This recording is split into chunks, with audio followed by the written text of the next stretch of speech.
You're watching a Throttle House track test. Look at that. Welcome to the Throttle House test track, our very own corner of the earth where we can drag race and set lap times. I'm Thomas. And I'm James. And this is kind of a controversial test. It is, because the Mustang GT is technically, price-wise, the underdog, but it has more power. Yeah, but they both are rear-wheel drive and they both have automatic transmissions and they're both equally tired, so... See what happens. Time for slow motion promotion. Yeah, Thomas, or we could do it normal speed? Yeah, fair. Drag races and track tests like this are made possible by our sponsor, Crown Rust Control. If you don't already know, Crown is a company committed to protecting both new and used vehicles from rust, something they've been doing in North America for over 30 years. You see, James has made a whole host of bad decisions in his life. One of the few smart things he's done was to get his WRX Crown. You can find out how to get your car protected through a link in the description, and if you're considering it, things get busy in the winter, so book yourself in soon. Now, to battle.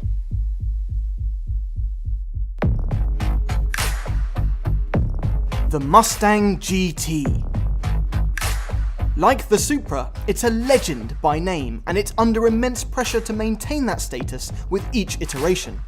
Consistently a performance bargain, it's one of the cheapest ways to get into a V8. And even with the performance pack and some Ford factory suspension upgrades, this one is still over $10,000 cheaper than the opposing Supra.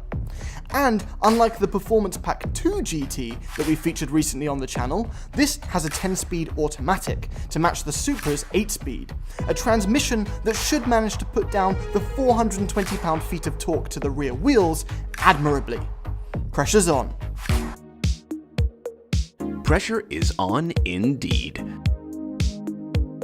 Because not only is this Supra supposed to be the return of an icon, it also costs a lot more than that Mustang, so we're excited to see what it's capable of. There's a lot of controversy surrounding this car, and how much of it is a BMW and how much of it is a Toyota, and we will address that in a minute. But all you need to know now is that Toyota says it makes 335 horsepower and 365 pound-feet of torque from a turbocharged inline 6, and that this, like the Mustang, is rear-wheel drive and has an automatic transmission. And currently, it's lining up for a drag race. If you're new to Throttle House, we do car reviews, track tests, and quite a lot of messing around. So subscribe and hit the bell. Okay, in the Mustang GT, on the drag strip, 10-speed auto, traction control off, I'm in drag strip mode. This is gonna be aggressive. I gotta take on the Toyota Supra. I don't actually know what's gonna happen here. This is a quick car. It's been dynoed at more than what Toyota says, over 400 pound-feet of torque. And it's light-ish. I have more power than him. We're both rear-wheel drive. And dynos have shown that that's underrated, so I have more power on paper, but who knows what happens when you go up against it on street conditions. I'm excited to see what happens. All right, I'm gonna win this. I'm gonna win this for Germany, Japan.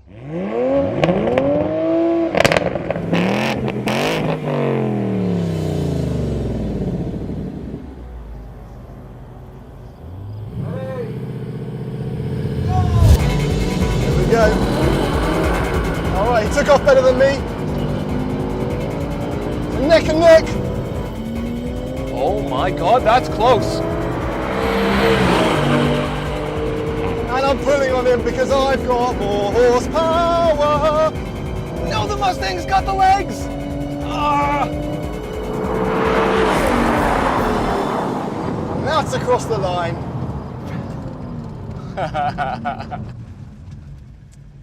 Oh, hey. How are you feeling? You know what's upsetting for me? What's upsetting? I wanted you to win. Did you? That way I could stare at the backside of that car. It's good looking, right? Rather than see the front in my wing mirror. As it is, I'm happy to have won. Looks like muscle beats import every time. All right, should we track this out? Yeah, let's do it. All right. Mustang GT Performance Pack 1. 460 horsepower through that Coyote engine, which just sounds glorious. I've got more power than that Supra, and I've even got back seats. So it's more practical and no less sports car. All right, the Toyota Supra. I've been waiting to track this thing.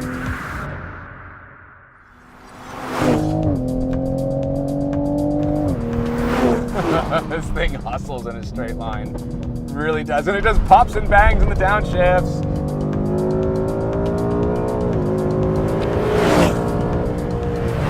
I love the sound of that engine. And unlike the Supra, this is naturally aspirated. That is, I haven't got to wait for turbos to spool. It's natural. It's organic. Turbochargers are not a thing that you think about. Transmission is good. I like it very much. Downshifts are very fast. But you can't get it in a manual. And that Mustang that James was in front of me, you can get it in a manual. The sound is very synthetic, but it is definitely inline 6. BMW inline 6. If you want to drive this actual Supra, you can. Our Club Cars is the one that hooked us up with this for this test. You can actually choose from a whole fleet of cars, this being one of them. You can take this actual Supra and for a rip on the road. Now when we drove the PP2 of this, it had the Cup 2s on it. And this has the PS4Ss, and they still feel great.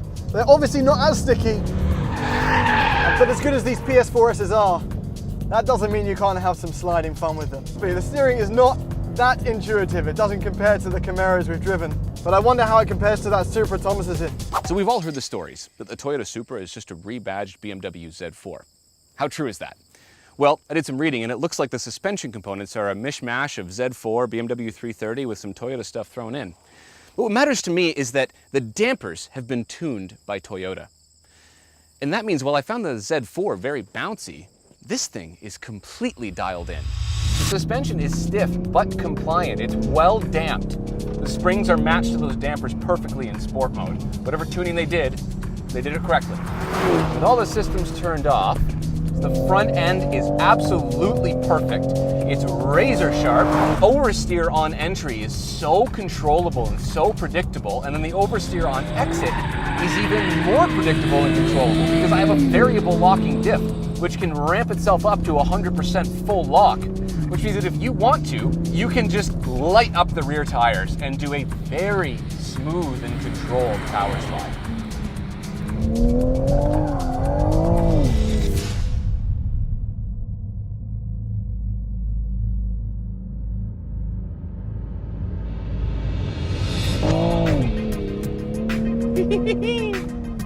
I've driven the Z4, and I know these share components, but this car is dialed into the pavement in a way that that one isn't. I don't know if that's a job of BMW or the job of Toyota, but I can tell you that doesn't matter, because if you have a Supra and you have a track, you will have fun and drive very fast. So this has the factory applied Ford Performance suspension, and it's pretty aggressive. It's cheaper than the Magnarite, but it still upgrades it so that when you take it to the track, it feels nice and flat in the corners. What's nice about this car, compared to the Supra, is that the components in it actually match the badge that's on the front. One thing that blows me away about Mustangs every time is that the front end grip is so good. Do I wish that these had the Recaro seats? Yes, but these are all optional extras. And if you don't get them, you get to keep the price down. This is a performance bargain compared to the Supra. I know we joke and we make fun of this thing for being mostly a BMW. I'm as guilty of that as everybody else is, but honestly, at some point you stop caring. Whatever badge the car has on the front of it, it's the engineers that came together, whether they were Japanese or German, that created a car in my hands right now that is fun to drive and genuinely fast on a track. I completely adore the way this car drives. It's superior on the drag strip, we know that.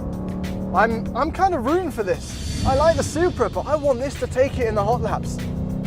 Let's see what Thomas does with them. Okay, time for hot laps, and Thomas is going to start with the Supra. We're going to have 1 warm-up lap, 3 hot laps, and 1 cool-down lap, because that's time attack style, and that's all the time he's going to have.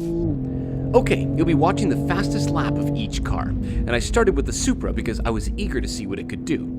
I found the Supra very easy to drive consistently. In fact, of my 3 hot laps, there were only 0.2 of a second difference among them. Since it liked to rotate, I found myself being very active on the steering wheel. It was great fun. Also, I usually keep a window open so I don't die of the heat, but the buffeting at high speeds in the Supra was so bad that I thought it was going to give me a concussion. Let's watch the lap.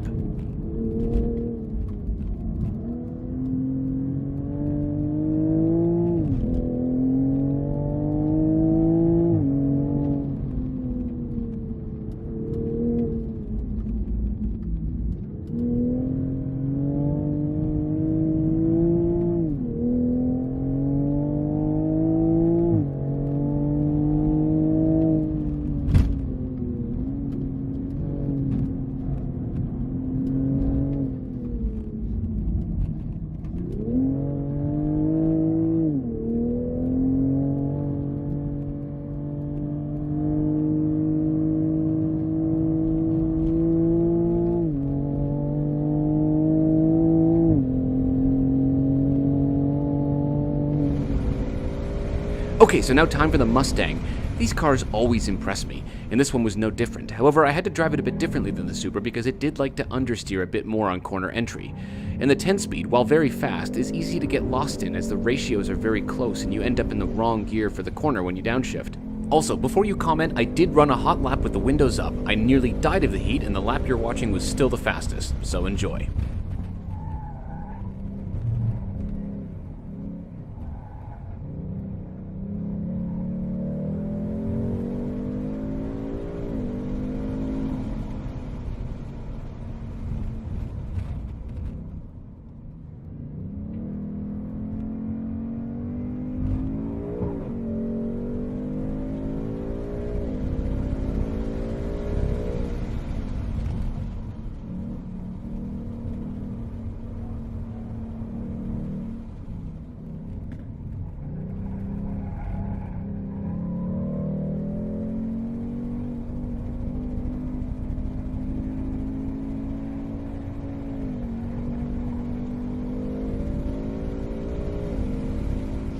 Okay, hot lap stuff. Wait, can we just talk about this? That's pretty controversial. In fact, that's bad manners to drive that Supra while buy wearing this right that. now in the Throttle House store.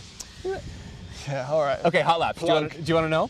Yeah, I do want to know. Okay, here we go. Supra's new kid on the block. Supra's new kid on the block. Do you want the Supra first or the Mustang Okay, first? so the Mustang we've done the Mustang GT with the PP2 on the Cup 2. With the Cup 2 and that was tires. really fast. That was really fast. And what was that? Yeah. It was like 112, 113? Yeah. Okay, you ready?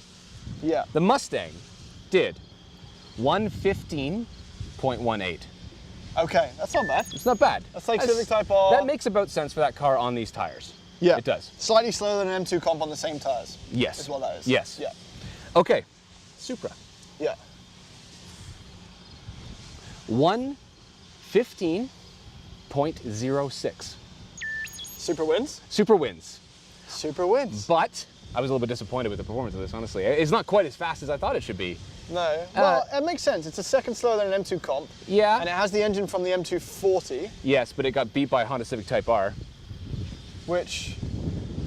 That, So the Mustang takes the drag strip as Yes. the muscle pony car, whatever. Yep. And the Supra takes the track. That seems fair. Seems fair. I don't think there's going to be people rioting just yet. Thanks for watching.